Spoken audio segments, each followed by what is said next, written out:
Well, nasabi ko na nga, at sinabi ko, para sa mga walang hiya, walang kaawaan, walang puso, wala rin kayong araw ng mga puso. Nakita ko yun sa TikTok mo. O kaya nga, pinapana ko silang lahat. Ano ba yan? Anyways, ma'am. Since... Hindi, kahit idaan sa biro, nakaka-bad mood kasi. Yeah, yes. Kaya nga, nilalighten ko yung baka ma-bad mood ka. Anyways, ma'am. Hindi naman, nagiging nakakatawa nga eh. Kaya, yung iba sabi, bakit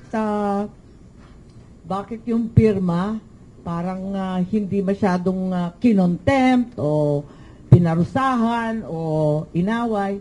Sabihin ko yung totoo, sa bandang huli, natatawa na ako. Nung una gusto kong suntukin eh, pero nung bandang huli gusto ko nang tumawa, bambira.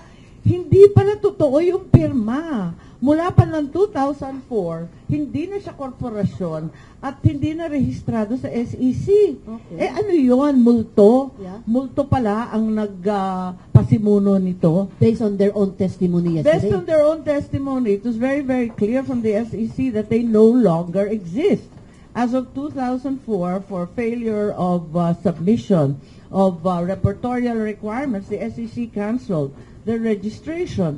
Thereafter, they have not made any effort to revive the group, except in February, after the first hearing. So, ano yun? Afterthought? Afterthought, kasi nagtanong-tanong na yung mga senador, inuusisa na namin, biglang sabi nila, nag-submit daw sila ng updated email and website. Sabi ng SEC, hindi ganon.